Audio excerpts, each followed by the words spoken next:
ओम गुरुवे नमः. सर्व सुगवे सदस्यांना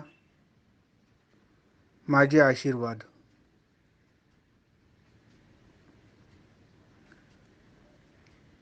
या इंद्रियातुनी तूची जाण, प्रकाशसी आड ठाकोन.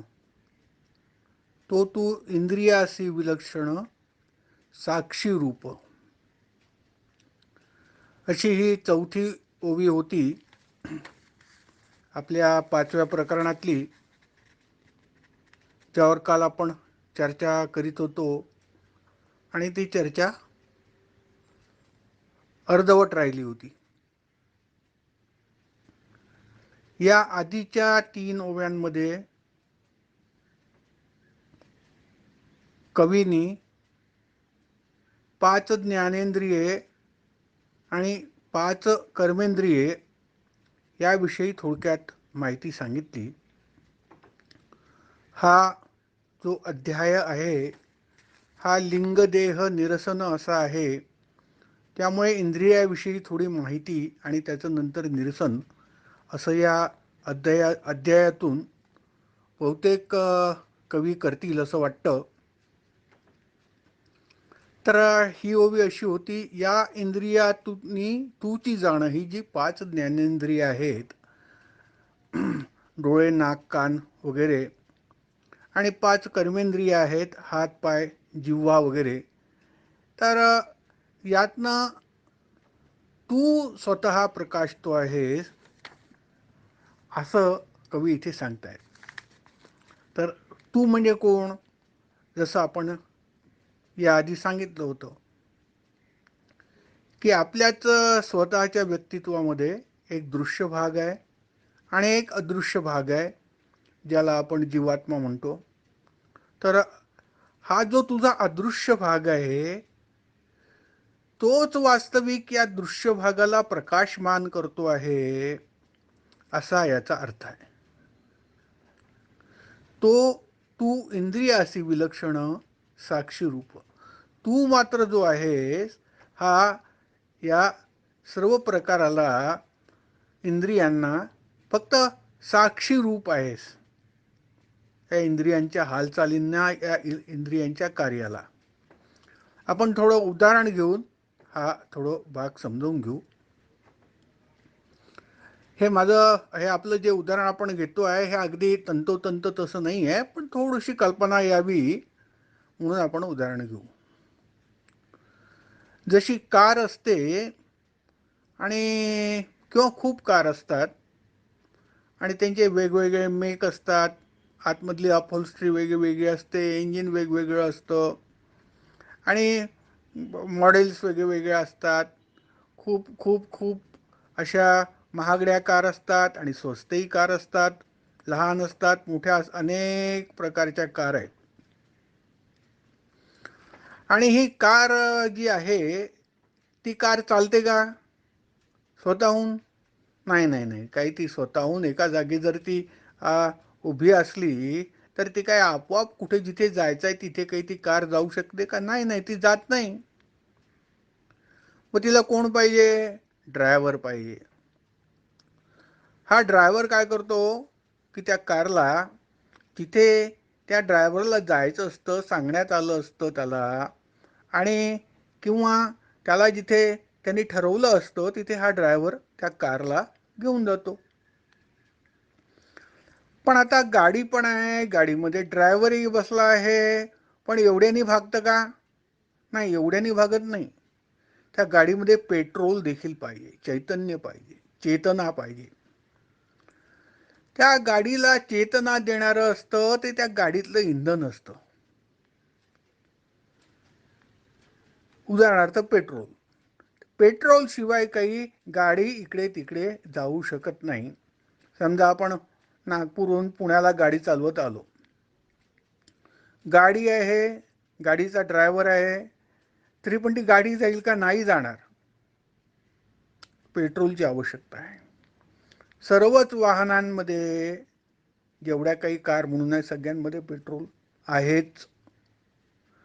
तसंच आपला हा जो कार हा जसा वरचा ढाचा फक्त आहे, दृश्य भाग जसा आहे, तसंच हे आपलं शरीर आहे.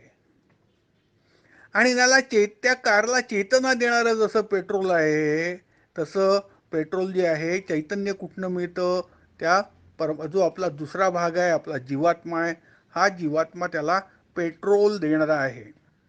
म्हणजेच जसं त्या कारचं जाणं येणं फिरणं, इथून तिथपर्यंत जाणं, या टोकाहून त्या टोकापर्यंत, या गावाहून त्या गावापर्यंत जाणं वगैरे जे काही त्या गाडीचं होतं, ते सगळं व्हायला, प्रकाशायला, प्रकाशणे म्हणजे घडून येणे, दृश्य होणे.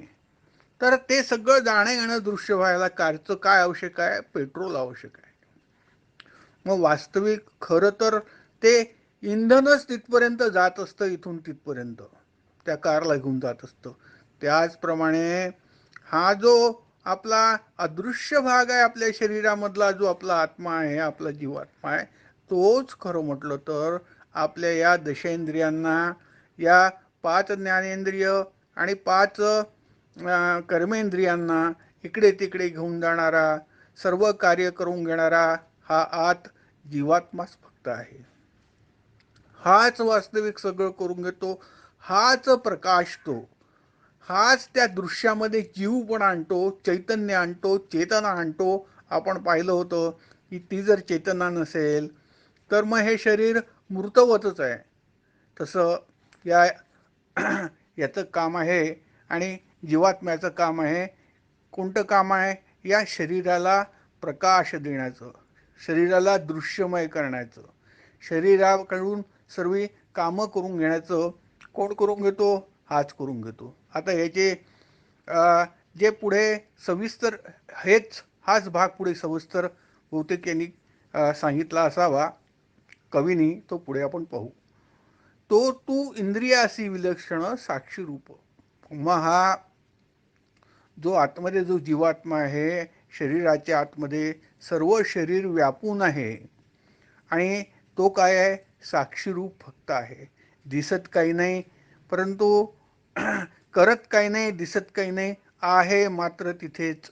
आणि आहे तो, त्याच्याच चैतन्याने सगळ्या गोष्टी घडत असतात, आणि म्हणून तो विलक्षण आहे, असा या ओवीचा अर्थ. आता ही याच्या पुढे 5वी ओवी आहे, ती आपण पाहूया. 5वी ओवी अशी आहे: श्रवण, स्पर्शन, दर्शन, आस्वादन, अवग्रहण या ज्ञानेंद्रिये करून 5ही विषय. ज्ञानेंद्रिय सांगितले आहेत कोणते आहेत ते? तर श्रवण सांगितलं आहे, ऐकणे. हे ऐकण्यासाठी कोणतं ज्ञानेंद्रिय आहे? कान आपलं ज्ञानेंद्रिय आहे. आणि कान काय करतात? ऐकत असतात. कुठलाही जर आवाज आला थोडासा जरी, तरी कान आपले ऐकत असतात. आणि तसंच दुसरं सांगितलं आहे श्रवणानंतर स्पर्शन. स्पर्शन म्हणजे ह्याचं कोणतं इंद्रिय आहे? स्पर्श कशाने जाणवतो आपल्याला? त्वचेनी जाणवतो. मग हे दुसरं इंद्रिय आहे स्पर्शन, म्हणजे त्वचा, त्याचं इंद्रिय. तिसरं म्हटलं आहे दर्शन. दर्शन कोणत्या इंद्रियांनी घेतो आपण? डोळ्यांनी घेतो. तर हे तिसरं इंद्रिय झालं, कान, त्वचा आणि डोळे. चौथं आस्वादन. पदार्थांची रुची घेतो, पदार्थांचा आस्वाद घेतो आपण. कशाने घेतो? रसना, जिभेने आस्वादन घेतो. तर चौथं जे आहे, ही जीभ, हे आपलं ज्ञानेंद्रिय झालं. त्याने आपल्याला ज्ञान होतं पदार्थांच्या चवीचं. आस्वादन, अवग्रहण. इथे अवग्रहण हा शब्द या काव्यामध्ये वापरलेला आहे, पण मला तो काही बरोबर वाटत नाही. कारण अवग्रहण म्हणजे प्रतिरोध, एखादी गोष्ट थांबवणे, अडविणे, त्याचा अर्थ अवग्रहण. पण अवग्रहण हा जर शब्द इथे त्याचं योजन जर केलं आपण, तर त्याच्यातनं काही अर्थ निघत नाही. तो इथे काही अपेक्षित नाही आहे हा शब्द. त्याच्याऐवजी इथे गंधग्रहण असावं, कारण ज्या अर्थी 4 इंद्रिय सांगितले त्या अर्थी आता कवींना पाचवं सांगायचं आहे, पण ही प्रिंटिंग मिस्टेक असावी किंवा काही एडिटिंग मिस्टेक असावी, तर आपण इथे अवग्रहण हा शब्द कापून गंधग्रहण असा करू. मग काय होईल? श्रवण, स्पर्शन, दर्शन, आस्वादन, गंधग्रहण. आता गंधग्रहणाचं कोणतं इंद्रिय आहे? घ्राण हे इंद्रिय किंवा नाक हे इंद्रिय आहे. तर 5 हे ज्ञानेंद्रिय सांगितले. श्रवण, स्पर्शन, दर्शन, आस्वादन, अवग्रहण गंधग्रहण या ज्ञानेंद्रिय करून 5ही विषय. या सांगितलं की या ज्ञानेंद्रियाचे आहे 5 विषय आहेत. तर ते कोणते? ते आता 5 विषय पुढच्या ओवीत 6व्या ओवीत सांगतायत. शब्द, स्पर्श, रूप, रस आणि गंध हे विषय आहे. शब्द कशाचा विषय आहे? हा शब्द वाणीचा विषय आहे, जिभेचा विषय आहे. स्पर्श त्वचेचा विषय आहे. शब्द जसा वाणीचा विषय आहे आणि त्याच्याशी कनेक्टेड संबंधित जे महाभूत आहे, हा शब्द कसा ऐकू येतो आपल्याला? जर एक शब्द जो आहे सांगणारा एक जण आहे, आवाज करणारा, आणि एक जण आहे तो ऐकणारा आहे. या दोघांमध्ये काय आहे? आकाश आहे, जागा आहे. दोघांमध्ये जे आहे ती एक पोकळी आहे. ही पोकळी नसती तर हा आवाज ऐकू आला असता का? उदाहरणार्थ पेटी वाजते आणि आपण त्याच्यापासून 5 फूट दूर बसलो, पेटीचा आवाज आपल्याला 5 फूट दूर ऐकू येतो. हे जर 5 फुटाचं अंतर नसलं, आपला कान आणि पेटी एकच असली, तर शब्द झालाच नसता. म्हणून आकाश जे आहे हे शब्दाचं जे हे आहे पंचमहाभूतापैकी हे त्याचं भूत आहे आणि शब्द ही त्याची तन्मात्रा आहे. आकाशाची तन्मात्रा ही शब्द आहे. पुढे स्पर्श जे आहे, हा स्पर्श वायूची तन्मात्रा आहे आणि याचं इंद्रिय काय आहे? त्वचा याचं इंद्रिय आहे. तर इथे हे सगळं सांगत आहेत. कशाची? आपला जसं पंचमहाभूताचा आपला देह आहे, ही पंचमहाभूत कशा प्रकारे आपल्या शरीरामध्ये कोणते कोणते सेन्सेशन निर्माण करतात, काय काय निर्माण करतात ज्ञानेंद्रियामध्ये आणि आपल्या कर्मेंद्रियामध्ये, त्याचा कशा पंचमहाभूतांशी संबंध आहे, हे आता या ओवीतनं आपले कवी सांगतायत. तर स्पर्श ही वायूची तन्मात्रा आहे आणि त्याचा अवयव काय आहे? त्वचा अवयव आहे. त्यानंतर रूप, शब्द स्पर्श रूप सांगितलं आहे. रूप ही अग्नीची तन्मात्रा आहे. प्रकाश असेल तर रूप दिसेल, नाही तर काही दिसणारच नाही. म्हणून रूप ही अग्नीची तन्मात्रा आहे आणि याचं इंद्रिय कोणतं? डोळे आहे. हो, पाहणाराही तोच आहे, दृश्यही तोच आहे, दृश्य निर्माण करणारे तोच आहे आणि द्रष्टा पण तोच आहे. पंच ज्ञानेंद्रियाच्याच या सर्व गोष्टी झाल्या आहेत. अग्नी तोच आहे, रूपही तोच आहे आणि त्याची रूप ही कशाची? त्या अग्नीची तन्मात्रा आहे, तेही तोच आहे. पुढे चौथं सांगितलं आहे रस. रस म्हणजे चव जी असते पदार्थांमधली, त्या चवीला रस म्हटलं आहे. आणि ही रस जी आहे ही जलाची तन्मात्रा, पाण्याची तन्मात्रा आहे आणि याचं इंद्रिय आहे रसना. आपल्या जिभेला जे आहे रस कळतो, त्याची चव कळते. आणि 5वं आहे ते गंध. हा गंध हा पृथ्वीची तन्मात्रा आहे. पृथ्वी हे जे 5वं पंचमहाभूत आहे, 5वं महाभूत आहे, त्याची ही तन्मात्रा गंध आहे आणि याचं इंद्रिय आहे नाक किंवा घ्राण हे याचं इंद्रिय आहे. असं आता आपल्याला यांनी 5 विषय सांगितले. शब्द, स्पर्श, रूप, गंध. 5 महाभूतं सांगितली: आकाश, वायू, अग्नी, जल आणि पृथ्वी. आणि 5 जे आहे ते इंद्रिय सांगितलेले आहेत, की वाणी सांगितली, जिव्हा सांगितलेली आहे, त्वचा सांगितली आहे, डोळे आणि रसना सांगितलेली आहे आणि गंध म्हणजे नाक सांगितलं आहे. पुढे म्हटलं आहे शब्द स्पर्श रूप रसगंध वाचनादान गमनानंद. आता याच्यामध्ये यांनी पाचही जे आहे पूर्ण तयार केले आहे. वचनादान गमनानंद मल विसर्ग हे पंचविध कर्मेंद्रिय जाणतू. आता हे जे पाच पहिले ज्ञानेंद्रियांबद्दल सांगितलं आणि आता कर्मेंद्रियांबद्दल सांगत आहे. वचन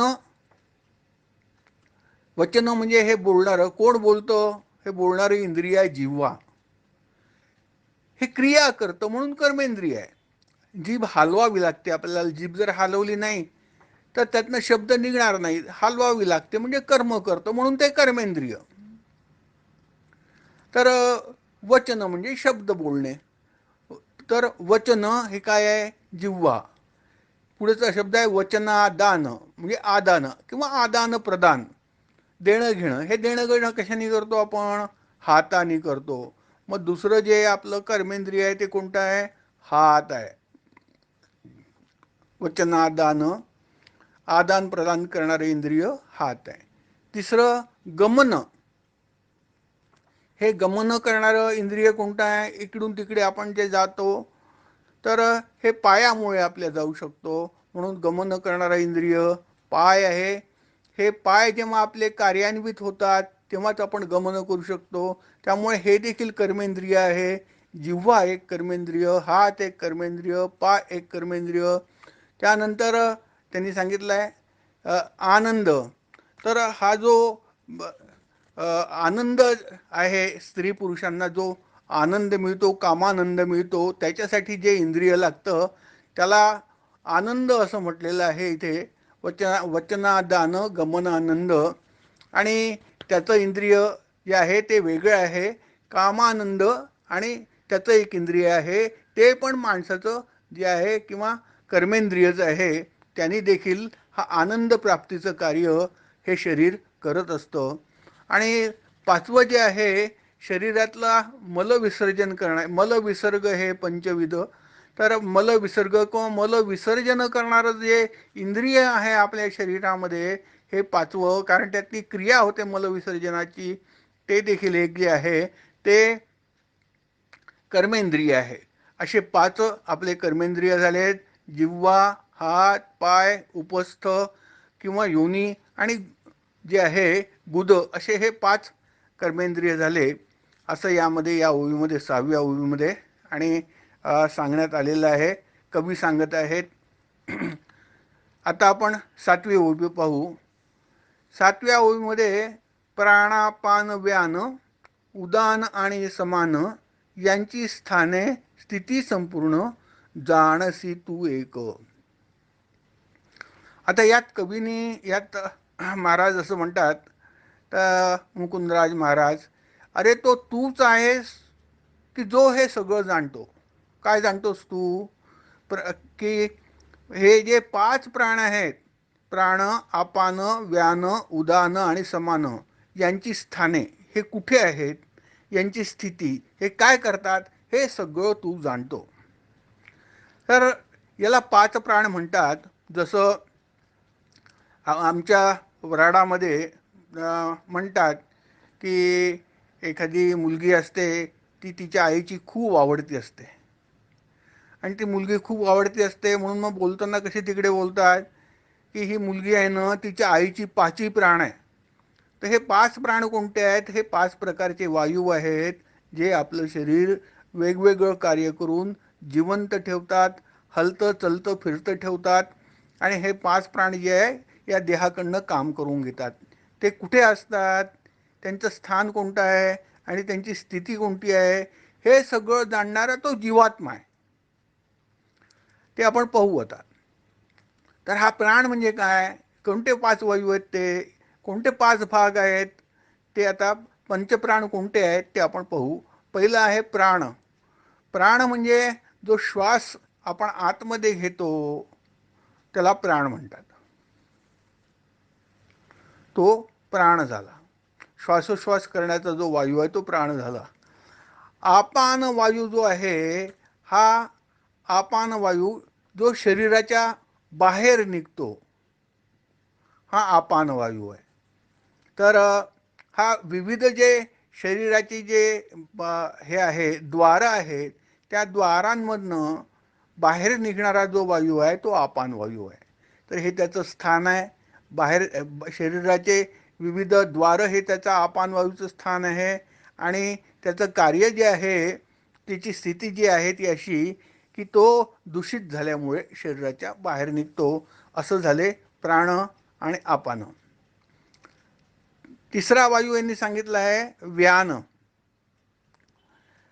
हा व्यान जो वायू आहे हा नेहमी उदरस्थानी असतो. हा हा काय करतो, उदरस्थानी म्हणजे पोटामध्ये हा व्यान वायू असतो. हा काय करतो, हा नेहमी जो अग्नी प्रज्वलित ठेवतो.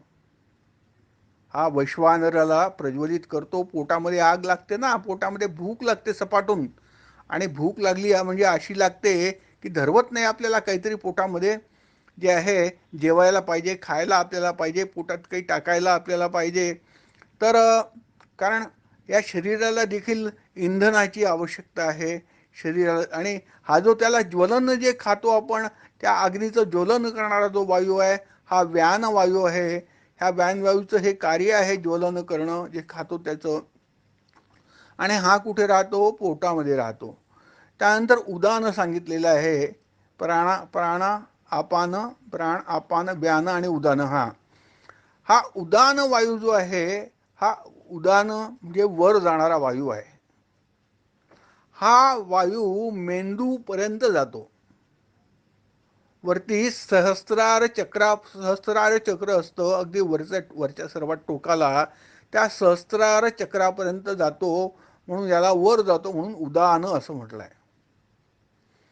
हा चौथा प्रकार आहे वायूचा. आणि पाचवा प्रकार जो आहे तो समान आहे. हा समान म्हणजे आपल्या अगदी पायाच्या करंगळीपासून, नखापासून ते वरती केसाच्या टोकापर्यंत, शेंडीच्या टोकापर्यंत हा सर्वत्र गमन करणारा, सर्वत्र व्यापून राहणारा हा समान वायू आहे, जो सर्व शरीराच्या एकूण एक अवयवाच्या हालचाली करत असतो. असा तो समान वायू. प्राण आपान व्यान उदान आणि समान असे हे 5 वायू आहेत. यांची स्थाने स्थिती संपूर्ण जाणसी तू. तर हा जो तू आहेस वास्तविक, हा तूच सगळं. जो तू शरीर जाणतो तोच हे सगळे वायूचे प्रकार किती, आणि वायूचं कार्य काय, आणि वायूचं स्थान काय, हे सगळं जाणणारा तूच आहेस. शरीर जाणणारा तूच आहेस असं इथे कवी म्हणतात. आणि इथे 7वी ओबी आपली संपली आहे आणि वेळही संपलेला आहे. पुढची 8वी ओबी उद्या आपण पाहू. आशीर्वाद.